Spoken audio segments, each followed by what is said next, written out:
Olá pessoal, então eu vou continuar o exercício 13 para fazer a terceira parte do problema, que é fazer a validação desse argumento, né, que nós escrevemos na linguagem formal no vídeo anterior, beleza?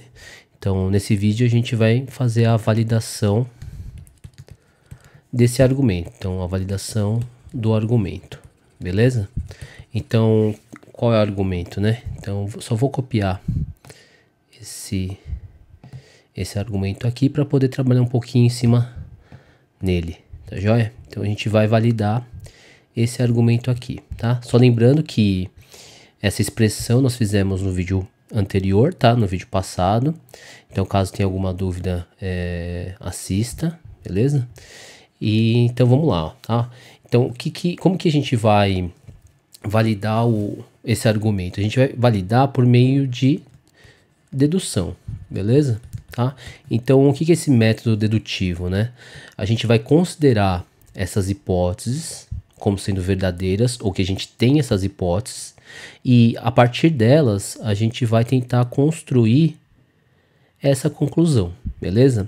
E aí, né, diferentemente do que a gente tinha visto na validação de proposições, de argumentos que tinham apenas proposições, não tinham funções proposicionais nem quantificadores, tá?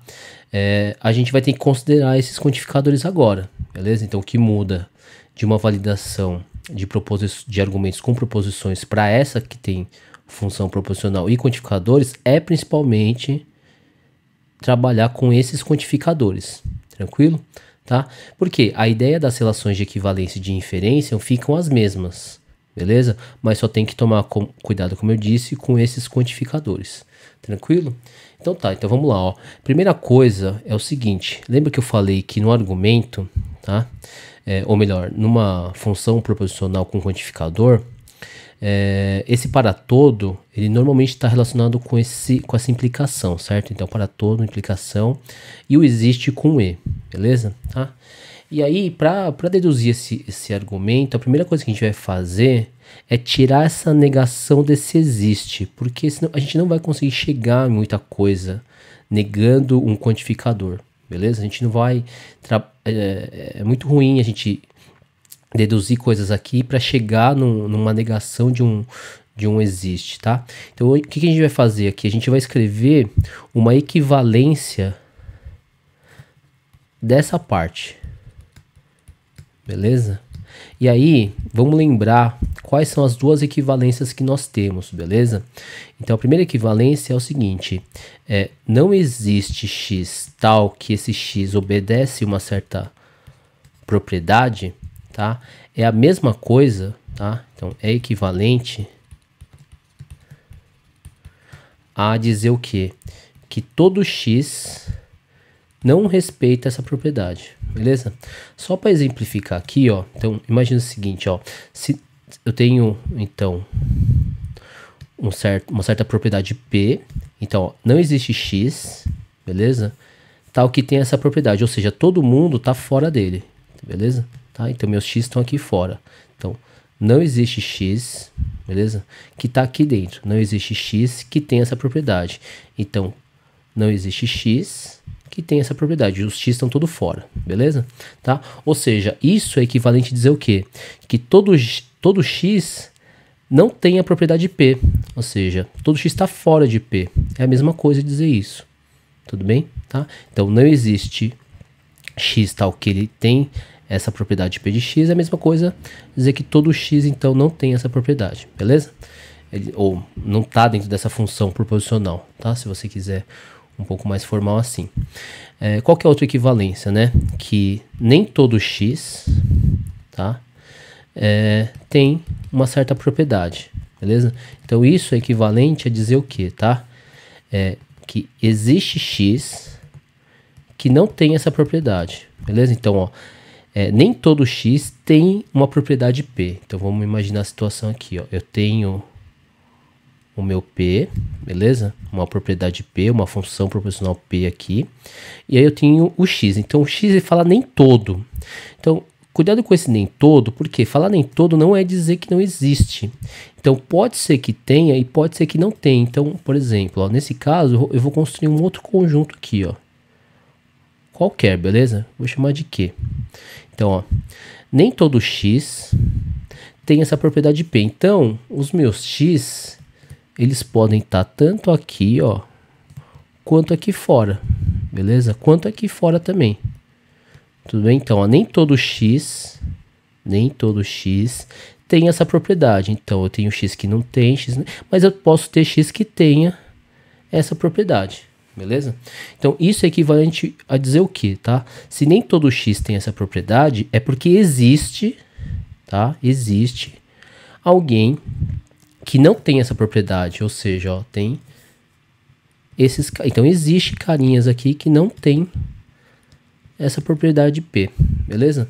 Então, são as equivalências que a gente tem que guardar, beleza? Essa daqui é equivalente a essa. E essa daqui equivalente a essa. Numa regra um pouco mais prática, tá? Negar um existe é ter um para todo. E aí, para você fazer um ajuste, aí você nega a sua função proposicional, tudo bem? Então, ó, você troca a negação aqui, você tira a negação e você joga a negação para dentro. É mais ou menos assim que funciona, tá? Então, ó, essa negação vai para dentro aqui, ó, beleza? E o para todo vira existe. Tranquilo? Então, esse aqui é um conceito importante porque é o que a gente vai fazer aqui agora, beleza? Para esse carinha aqui, ó, para essa conclusão, tá? Então, o que a gente vai escrever, ó? Não existe X tal que acontece isso. Então, ó, não existe alguma coisa tal que tem esse P de X. Então, ó, qual que é a equivalência disso? Não existe X, ou seja, para todo X... Beleza? Então, ó, tirei a negação daqui, virou para todo. E aí eu vou jogar a negação para dentro, ó. Coloquei o para todo X e vou negar o quê? Vou negar tudo isso. É importante colocar parênteses aqui, beleza? Tá? Tô negando toda essa expressão aqui. E X e CX, que no caso aqui é dizer que é incompetente e cuidadoso. Tudo bem? Tá? E aí a gente vai lembrar aqui uma relação de equivalência, certo? Então, o que é negar um E? Beleza? Negar um E, pelas leis de De Morgan lá, é o seguinte, é você negar cada um deles, beleza? Você nega cada um deles, mas ao invés de você usar o E, você usa o OU, beleza? Tá? Isso daqui, então, quem não lembra... Tem que recordar aqui, tá? As relações de equivalência. Em especial, tá? São as leis de De Morgan. Beleza? Tá? Então dá uma revisada nisso daqui. Então tá bom, ó. Aí uma outra parte importante é a seguinte, ó. Tá? Uma outra relação de equivalência importante é o seguinte, o que é P implicar Q, tá? Isso daqui, ó, é a mesma coisa, é equivalente a dizer o seguinte, a ter não P ou Q, beleza? Tá? Então guarda essa aqui também, porque essa vai ser uma coisa que a gente vai usar bastante nessas deduções, tá bom? Então P implicar Q é a mesma coisa que você negar o seu antecedente, não P, ou ter o seu consequente, seu Q, beleza? Então, ó, observa aqui, ó, a gente vai fazer nesse problema daqui para lá, beleza? Como assim, ó, eu tenho o OU, tá vendo aqui, ó? Então eu tenho o OU e eu tenho não P, no nosso caso aqui é o não I, beleza? Então, o meu P tá fazendo um papel de I aqui, beleza? Então, não I, ou seja, eu posso escrever I implicando que, ou seja, eu posso escrever I, deixa eu mudar a letra aqui, I implicando o meu não ser, porque eu não vou mudar aqui a cara do consequente, beleza? Então, não ser. Beleza? Isso para todo X. Tudo bem? Então, aqui ó, a gente fez duas equivalências a partir da nossa inicial, né? Ó, então, a partir aqui da nossa conclusão, tudo bem? A gente fez duas equivalências, duas relações de equivalência com uma equivalência de quantificador, beleza? Então tá bom, ó. Então qual que é a ideia aqui agora? Eu tenho aqui as minhas hipóteses, essa daqui e essa daqui, e eu vou, a partir dessas duas hipóteses, concluir, ó, isso daqui. Porque lembra, olha só que agora que apareceu. Apareceu uma coisa que não está negada, ó, diferente daqui que eu tinha esse não, agora eu não tenho mais o não. Eu tenho um para todo aqui, beleza? E mais do que isso, ó, nesse para todo aparece essa condicional, que é o que normalmente vai aparecer quando a gente estiver trabalhando com para todo, beleza? Tá? Então, a partir dessas duas hipóteses, eu vou chegar nessa, tranquilo? Então, de novo, ó, eu vou reescrever aqui embaixo, tá bom? O que a gente precisa provar, só pra gente não se perder aí, tá? Então, chegar nessa conclusão aqui é a mesma coisa que chegar nessa parte aqui, beleza? Tá? Ou seja, eu quero chegar aqui para todo x, i de x, se i de x, então, não c de x. Então, isso é a mesma coisa que isso. Beleza? Então tá, ó. Dessa primeira hipótese aqui, a gente tem que para todo x, se i de x, então f. E a segunda hipótese aqui, ó, o que a gente tem? Que para todo x, c de x implica não f de x. Beleza? E aí é uma questão de observação, ó, tá? A gente vai usar uma outra relação de equivalência muito importante aqui, beleza?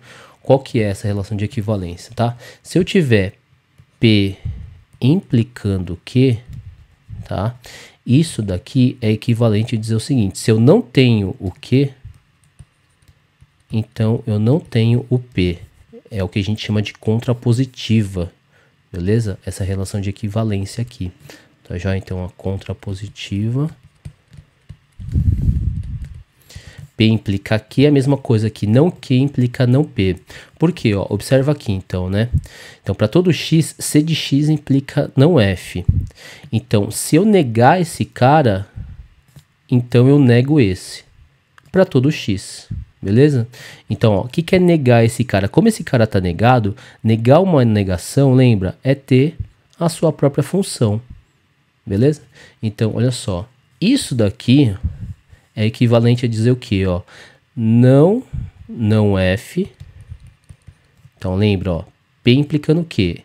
Então, é como se o meu C fosse o P e o meu não F fosse o Q aqui, tá bom? Beleza? P implicando Q. Então, tá. É a mesma coisa que não Q, ou seja, negar isso. Não F de X, implicando quem? Não P, ou seja, não C. Isso, claro, para todo x, beleza? Ou seja, ó, não f é a mesma coisa que f. Então, para todo x, f de x implica não c de x aqui, beleza? Então, isso daqui é a mesma coisa que isso daqui, ó. Tudo bem? E lembrando que a gente quer chegar onde? A gente quer chegar nisso aqui. Tudo bem? Tá? E aí a gente ainda não usou essa primeira parte. Tudo bem? E a gente vai usar então agora, ó. Opa, deixa eu dar uma melhorada aqui. Então a gente vai usar essa parte agora. Por quê? O que a gente tem, ó? Para todo x, se i de x, então f de x. E para todo x, se eu tenho f de x, então eu tenho não c de x. E aqui, ó, essas duas partes vão me dar uma coisa que a gente chama de silogismo hipotético. O que é esse silogismo hipotético? É o seguinte, tá? Se P implica Q, se Q implica R, beleza? Então, se P implica Q E se eu tenho Q implicando R, então P implica R. É isso que diz o silogismo hipotético. Tá joia? Então P implica R aqui. Beleza? Esse daqui é um argumento válido. Beleza? É um argumento... argumento válido. Ou seja, P implicando Q e Q implicando R é a mesma coisa dizer que P implica R. Só para exemplificar aqui, né, ó. Então, por que a gente fala hipotético? Tá bom? Porque isso aqui, na prática, às vezes não faz muito sentido, né, ó. Por exemplo, se eu pegar, então, uma proposição P, a clássica ali, tá? Ó, eu vou inventar uma aqui, mas ela é meio clássica, tá? Diz o seguinte, então, Stevie Wonder não. Essa aqui é outra. Desculpa. Deixa eu dar um outro exemplo. P, sei lá, o céu é vermelho. O que aqui é, sei lá, violetas são roxas. Beleza? E R é o carro é amarelo. Amarelo.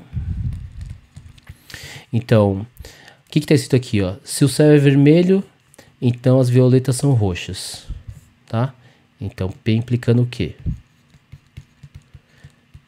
E aqui, ó, eu tenho que Q implica R, certo? Essa outra parte. Se as violetas são roxas, então o carro é amarelo. Logo, o que eu tenho disso tudo aqui? Que se o céu é vermelho, então o carro é amarelo. P implicando R. Beleza? Que é a mesma coisa, então, dizer isso. Tá? Dizer isso daqui é a mesma coisa que dizer isso daqui. Beleza? P implicando R é uma conclusão, então, e é equivalente a dizer isso. E por que eu tô falando isso? Olha só aqui em cima, né? Vamos comparar. Para todo x, I de x implicando f, e como meu f implica não ser, daqui eu posso concluir o quê? Que para todo x, I de x vai implicar... espera um pouquinho. Vai implicar não ser, que é o que a gente quer, ó. Certo? Ó. Então, como assim? É como se o meu I aqui estivesse fazendo o papel do meu P, o meu F estivesse fazendo o papel do meu Q, e o não ser o papel do R. Então, ó, P implicando o quê? Q implicando R é a mesma coisa que P implica R. Ou seja, I de X implicando não ser de X, que é o que a gente quer. Beleza? Tá? Então, uma coisa implicando outra. Essa coisa implicando outra significa que eu posso pegar a primeira e implicar a última. Tudo bem? Esse é o silogismo hipotético. E aí, para provar que é verdade esse silogismo hipotético, que é um argumento válido, tá? Que é a última coisa que eu queria relembrar aqui. Então, como que a gente mostra que esse argumento é válido? Tá? Tem que ser por tabela verdade, certo? Então, por tabela verdade, a gente vai montar aqui, ó, P, Q e R. P, Q e R. Beleza? Montar P implicando Q. Montar Q implicando R. Tá? Depois fazer P implicando Q e Q implicando R.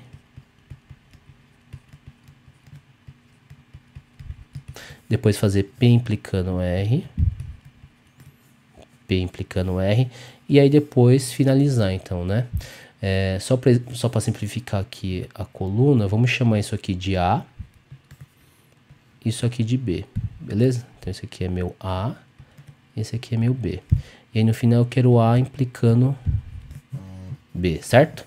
Então tá, então vamos fazer essa tabela verdade aqui só para terminar e mostrar que esse silogismo hipotético a gente pode usar tranquilamente para deduzir qualquer argumento, beleza? Então tá, ó. Como assim? Como que a gente faz a tabela verdade, certo? Então são 3 proposições aqui, a quantidade de linhas é 2 elevado a 3, ou seja, 8, né? Então V, V, V, V, F, F, F, F, V, V, F, F, VVFF. E aí depois a gente troca a última, né? VF, VF, VF, VF. E a gente cobre então todas as possibilidades, certo?